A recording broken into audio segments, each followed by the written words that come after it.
Greetings from Jerusalem. I want to thank my friend Chaim for giving me the opportunity to address you. This comes at a time when the United States has experienced a terrible and savage attack in San Bernardino.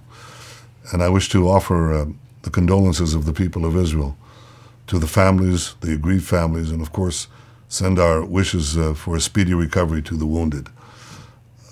The terrorists are attacking in California or in Israel, or for that matter in Paris.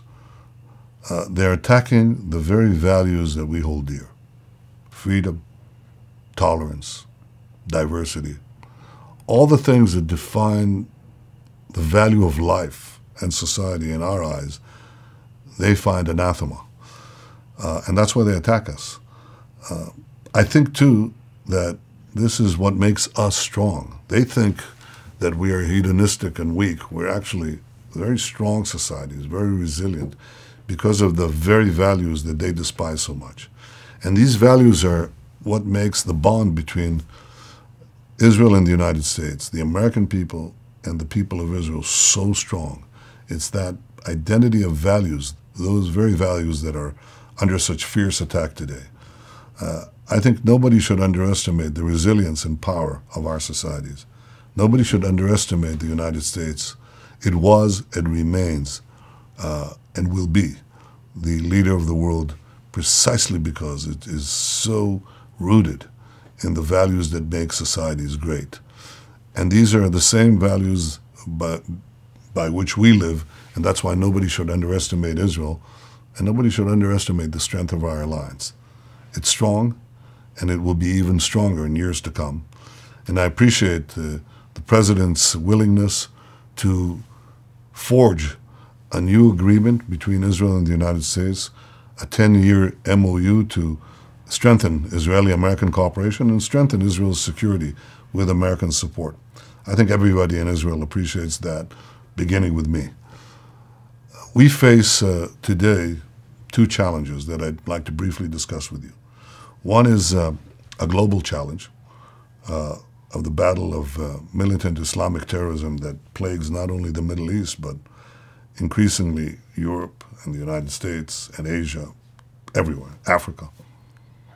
And the second is the specific problem of the Palestinian-Israeli conflict, which I'd like to address. On the global front, I have to say that many used to say that the core of the conflicts in the Middle East, and from there the rest of the world, were rooted in the Israeli-Palestinian conflict. That was never true, but it's now demonstrably false. And what we see is the old order established after the Ottoman Empire collapsing, and militant Islam, either of the Shiites, Shiite U led by Iran, or the Sunni U led by ISIS, rushing in to fill the void. Now those two forces are clashing with each other because each wants to be the king of the Islamist hill. They hope to first establish in the Middle East, and after that in their mad designs throughout the rest of the world. But it nonetheless is a battle of militant Islam against other Muslims and against everyone else. That is clearly demonstrated in the case of ISIS, that doesn't mince its words, and is disguised by Iran, that has equal ambitions. The danger that we face is augmented when militant Islam gets a sovereign state, because a state gives them money and oil revenues in particular for either one, and it gives them the power to develop weapons or acquire weapons, chemical weapons in the case of ISIS and other sophisticated weapons, and of course the quest for nuclear weapons or submarines or satellites and sundry other rockets and precision-guided missiles in the case of Iran.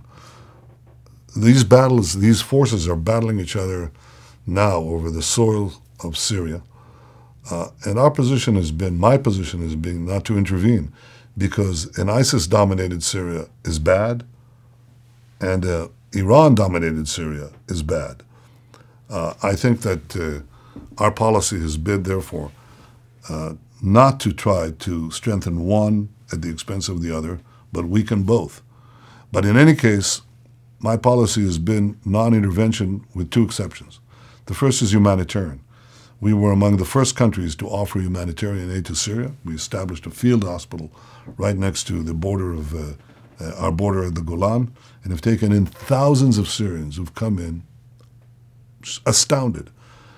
They were always taught that Israel and Israelis were devils, and now they were healing angels.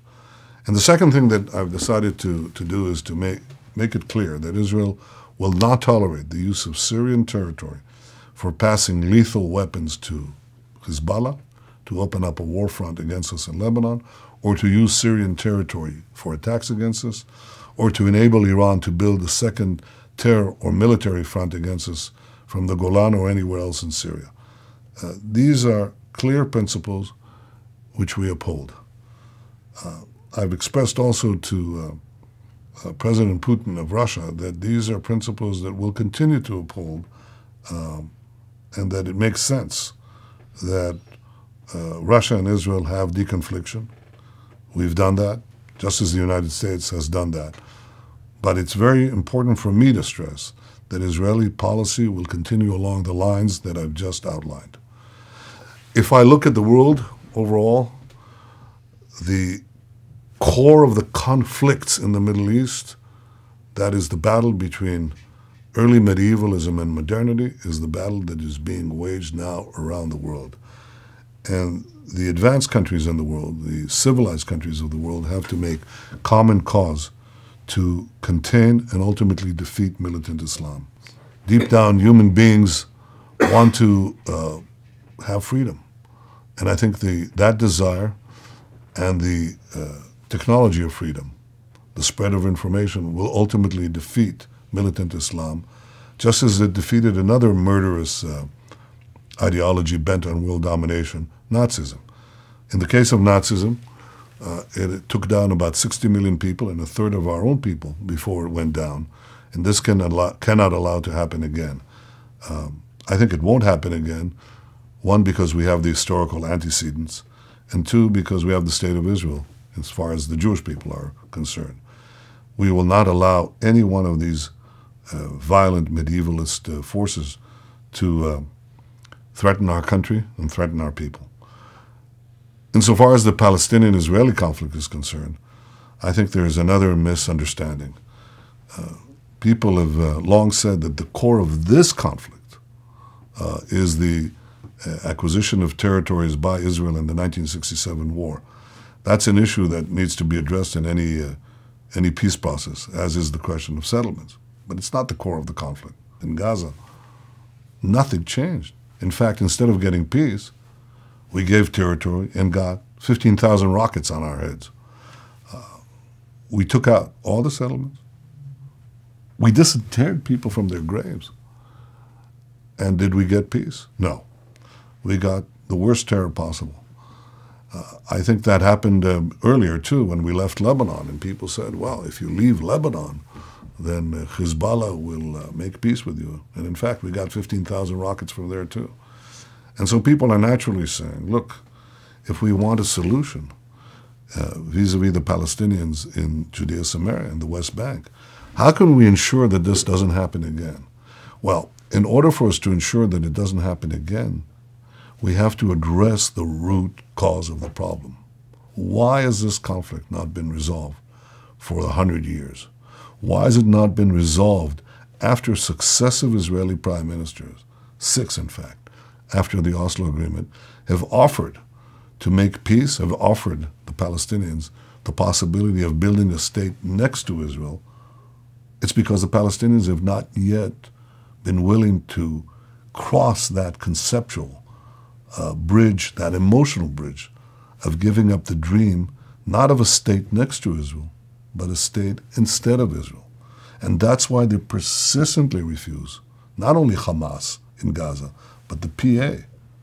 They consistently refuse to accept that in a final peace settlement, they will recognize the Jewish state. They will recognize a nation state for the Jewish people. They ask that we recognize a nation state for the Palestinian people, but refuse to accord that same right to us. I have said, and I continue to say, that ultimately the only workable solution is not a unitary state, but a demilitarized Palestinian state that recognizes the Jewish state. That's the solution. But the Palestinians have to recognize the Jewish state, and they persistently refuse to do so. They refuse to recognize a nation state for the Jewish people in any boundary. That was and remains the core of the conflict.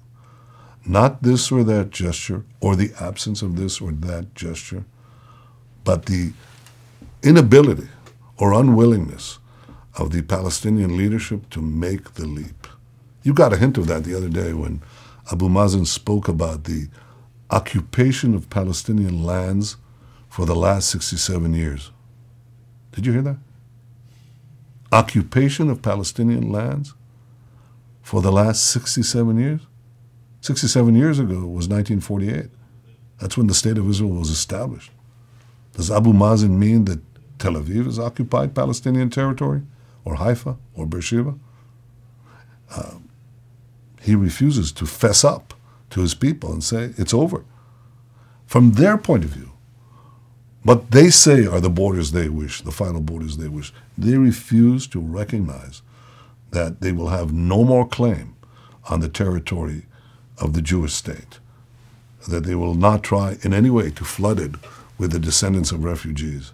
After all, we in Israel took in an equal and even larger number of Jewish refugees from Arab lands. I mentioned this point about mutual national recognition because it is so fundamental. And like the mantra that was raised time and time and time again, that the core of the conflict, always in the singular, the conflict in the Middle East was the Palestinian-Israeli conflict, that has turned out to be even childish and irrelevant. The same thing, I'm saying, will happen with the argument about the core of the conflict being the settlements or the territories. They're an issue to be resolved, but they're not the core of the conflict. And I think it's important, if we're ever going to resolve this issue, is to demand from the Palestinian leadership to recognize the Jewish state. We'll still have many, many issues to resolve, but it begins with the recognition of the right of the Jewish people to have a state of their own. This is the fundament of peace. And the absence of this recognition is the real obstacle. I don't lose hope. You can't be a leader of the Jewish people and not have hope, because we've overcome so many travails in the last thousands of years, and in the last 100 years. We have clawed our way back to a sovereign existence. We've built a remarkable state. It's a world leader in technology and agriculture and irrigation and cyber and medicine in so many areas. And we've made peace with two countries, Jordan and Egypt. And as the picture that I described about the threat of militant Islam to Arab and Muslim society emerges, we're making inroads and a lot of contacts with Arab countries, a lot of contacts that are not Arab countries as well. The leading countries of Asia, China, India, Japan, dozens of African countries, countries in Latin America. And it's heartening. It's heartening to see how Israel is being received and how people are changing their view of Israel as they change their view of the essential conflict between medievalism and modernity that is now spreading through the entire world. But I know, with all the openness that we have with dozens and dozens of countries, including in our own region, I still know that we have no better friend than the United States. This is a partnership of solid values. It's the deepest partnership there is. I value it across the partisan divide. Democrats, Republicans, independents, we cherish your support. We value it. And we believe that this partnership between Israel and the United States of America is the axis around which many other partnerships can be built in our region and beyond for the betterment of all humanity. Thank you.